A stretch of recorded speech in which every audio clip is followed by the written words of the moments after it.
నీరీస్ imperial ఛానల్కి స్వాగతం. అందరికీ నమస్కారం. లలితా సహస్రనామాలు మనోపరివర్తనలు అనే కార్యక్రమంలో భాగంగా ఇప్పుడు మనము చివరి 300 నామాలు చెప్పుకోబోతున్నాము. అందులో భాగంగా 714 సంఖ్య గల నామాన్ని చెప్పుకోబోతున్నాము. ఇది శ్లోకాల పరంగా 139వ శ్లోకంలో ఉంది.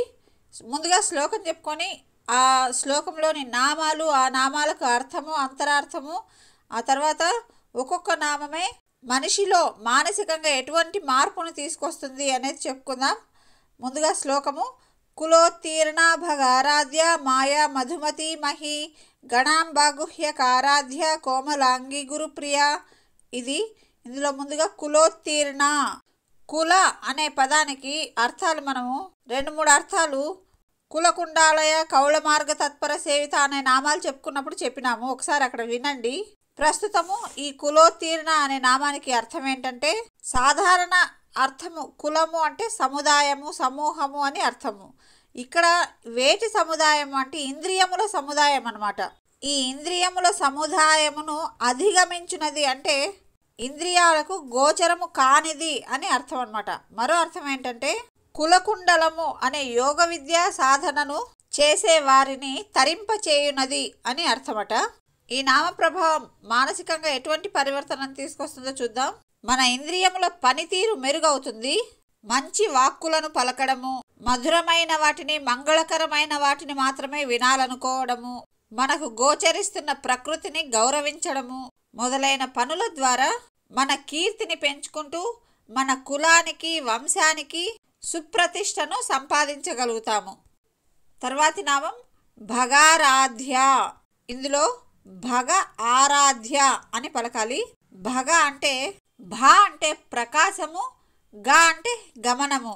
ప్రకాశిస్తూ గమనము చెందుతూ ఉన్న వాటి ద్వారా ఆరాధింపబడేది అని.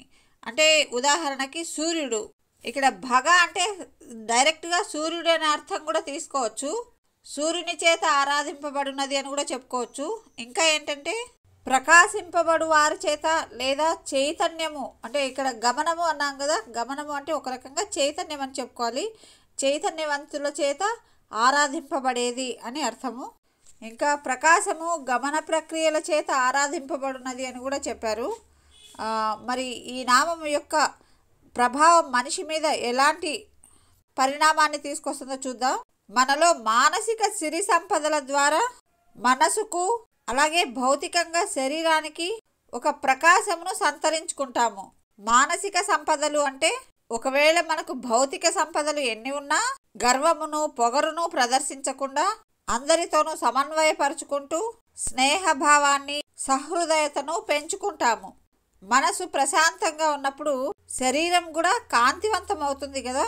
మనలో కనిపించే ఆ కాంతి, ఆ కళయే అమ్మవారుగా చెప్తారు. తర్వాతి నామం మాయా. మాయ అంటే లేనిది ఉన్నట్లు, ఉన్నది లేనట్లు భ్రమింపజేసే లక్షణం అన్నమాట. మాయకి, మోహానికి 2 తేడాలున్నాయి. మోహము అంటే ఉన్నదాని గురించి వేరే ఏదో గొప్పగా వేరే విధంగా ఊహించుకోవడం. మాయ అంటే లేనిది ఉన్నట్టు, ఉన్నది లేనట్టుగా భ్రమించడం అన్నమాట. కాబట్టి ఈ రెండింటికి చిన్న తేడా గమనించుకోవాలి మనము. 2 ప్రమాదకరమైనవే. కాబట్టి ఇటువంటి ప్రమాదాల్లో, మాయలో, భ్రమలో పడిపోకుండా మనల్ని మనం కాపాడుకోగలిగే శక్తి ఏర్పడుతుంది. అది ఇక నిరంతరము శాశ్వతమై ఉంటుంది. తర్వాతి నామం మధుమతి. మధుమతి అంటే పూలలో మధు ఉంటుంది కదా, అంటే దాన్ని తేనె, మకరందము ఇలా అంటాము.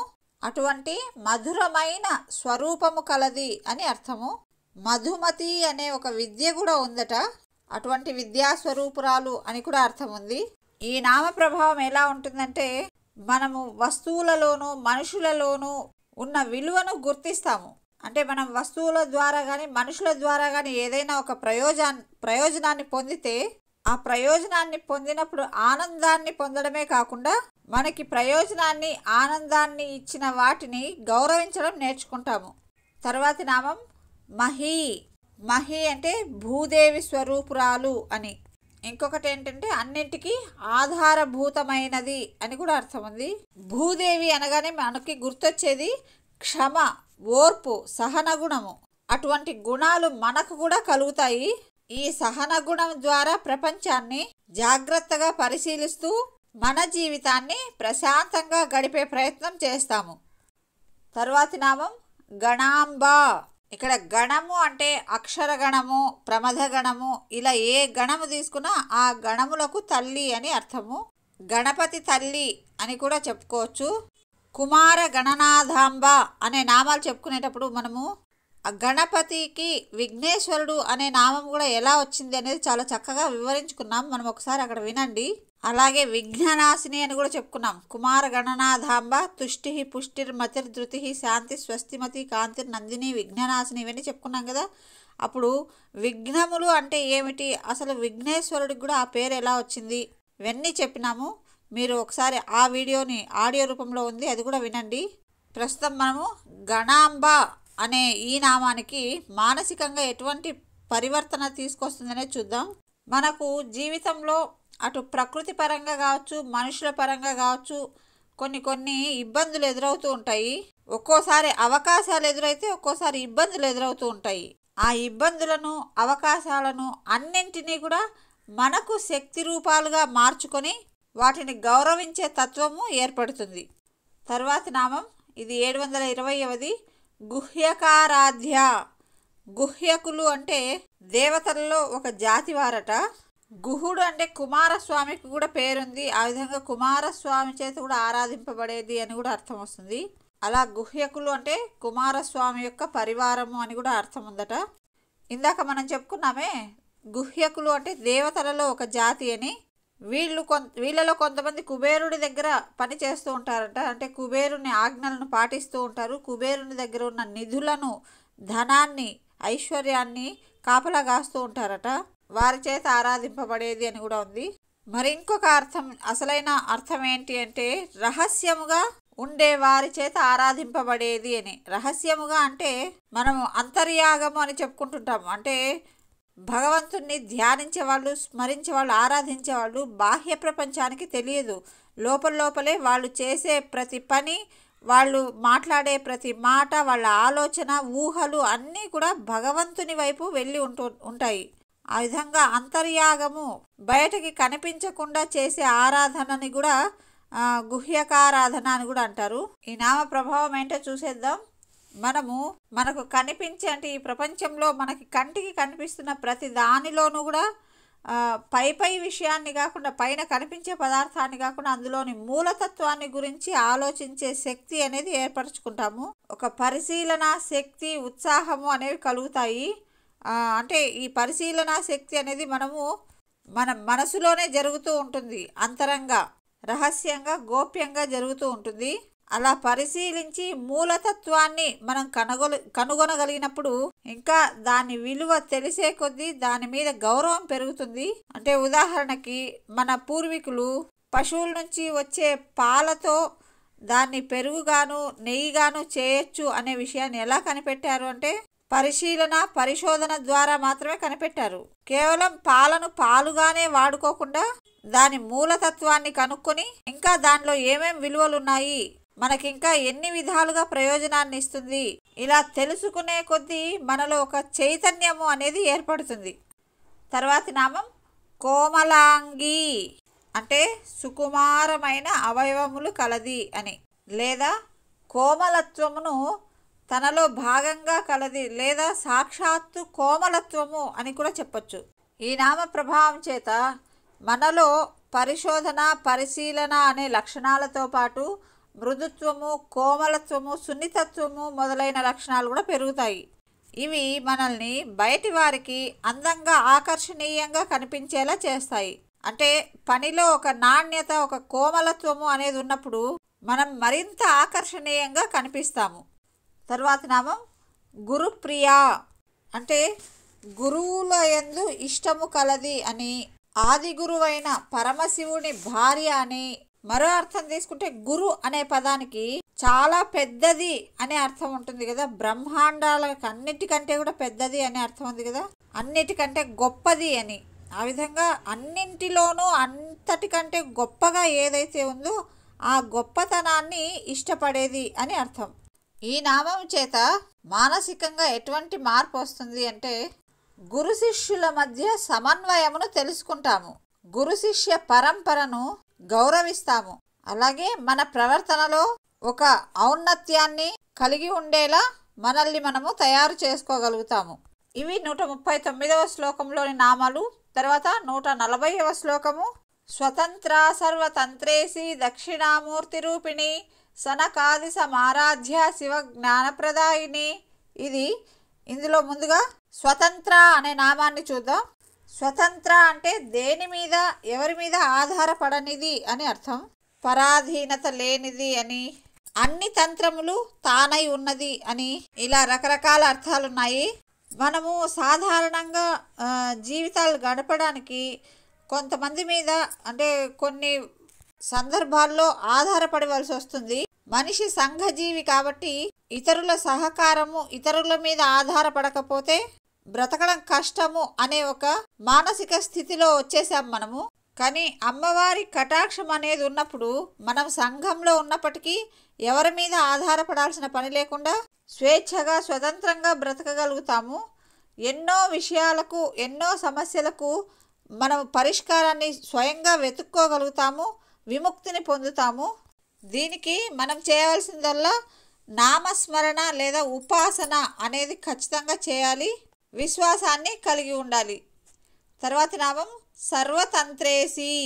ఇందాకటి నామంలో చెప్పుకున్నట్టు అన్ని తంత్రములకు ఆమె ఈశ్వరి, నాయకురాలు అని అర్థం. ఇక్కడ తంత్రములు అంటే విద్యలు అని కూడా చెప్పుకోవచ్చు. అన్ని విద్యలకు ఆమె ఈశ్వరి, ప్రభువు అని. ఈ నామ ప్రభావం చేత మనకు చాలా విద్యలను నేర్చుకోవాలి అనే ఒక ఆసక్తి కలుగుతుంది. కొంతమందిని చూస్తుంటాం, వారికి తెలియని విద్య లేదు అంటుంటాం కదా. అలా మనం కూడా ఎన్నో విషయాల్ని అర్థం చేసుకోగలిగే ప్రజ్ఞ అనేది మనలో ఏర్పడుతుంది. తర్వాతి నామం దక్షిణామూర్తి రూపిణి.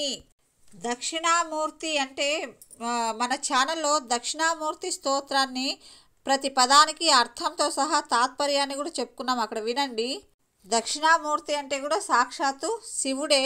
శివుడు దక్షిణామూర్తిగా ఎందుకు అవతరించవలసింది అంటే అవతరించాల్సి వచ్చింది అంటే దీనికి మనం భాగవతంలోని దక్షయజ్ఞము అనే ఒక సందర్భాన్ని చదవాల్సి ఉంటుంది.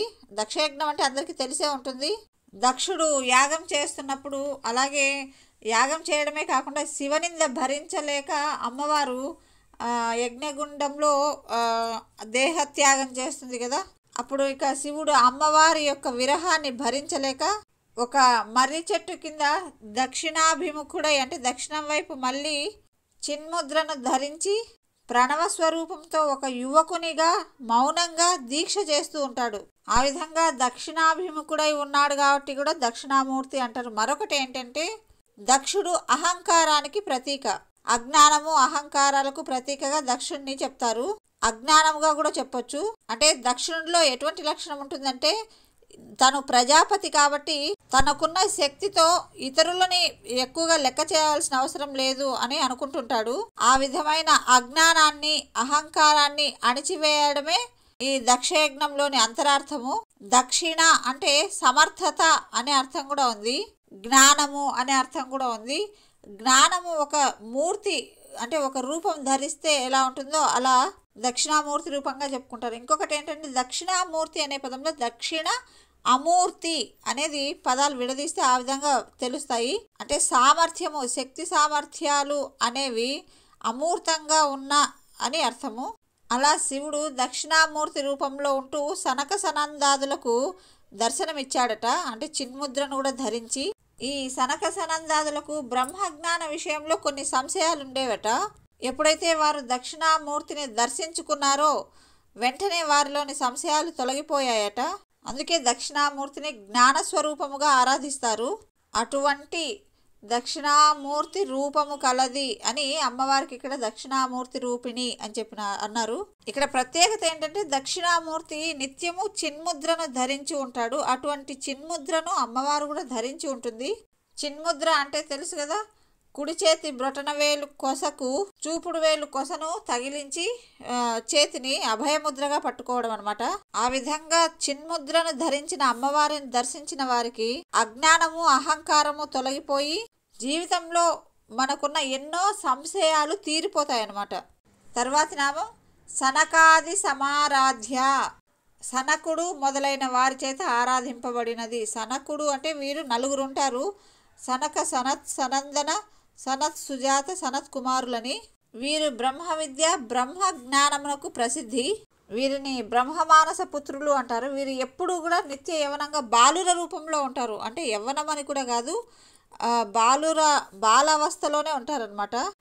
అటువంటి సనకుడు మొదలైన బ్రహ్మవేత్తల చేత ఆరాధింపబడేది కాబట్టి అమ్మవారిని సనకాది సమారాధ్య అన్నారు. ఈ నామాల ప్రభావంతో అంటే ఇందాక మనం దక్షిణామూర్తి రూపిణి అని చెప్పుకున్నాం కదా, ఆ నామము ఈ సనకాది సమారాధ్య ఈ నామాల ప్రభావంతో మనలో జ్ఞానంతో పాటు ఒక నిర్గుణత్వము, ప్రజ్ఞ, ప్రశాంతత, ప్రేమ నిండిన మనస్సు మొదలైన వాటితో ప్రపంచానికి ఒక ప్రసన్నమైన రూపంగా కనిపిస్తాము. అలాగే ఓర్పును, సహనాన్ని పొందుతూ బుద్ధికి, వివేకానికి పదును పెట్టుకోగలుగుతాము. ఇతరులు ఏవైనా మనల్ని ప్రశ్నలు వేసినప్పుడు ఆ ప్రశ్నల ద్వారా మనం జ్ఞానాన్ని పెంచుకుంటూ ఇతరుల సంశయాలను తీర్చగలిగే శక్తి మనలో ఏర్పడుతుంది. తర్వాతి నామం శివజ్ఞాన ప్రదాయిని. అంటే శివుడికే జ్ఞానమును ప్రసాదించున్నది అని అర్థం, లేదా శివపరమైన జ్ఞానమును ప్రసాదించేది అని కూడా అర్థము. అంటే శివునిలోని శక్తి అంతా అమ్మవారే అని చెప్తాం కదా, ఆ అర్థాన్ని తీసుకోవచ్చు. శివుడి గురించి తెలుసుకోవాలి అనే జ్ఞానాన్ని ప్రసాదించేది అని కూడా చెప్పుకోవచ్చు.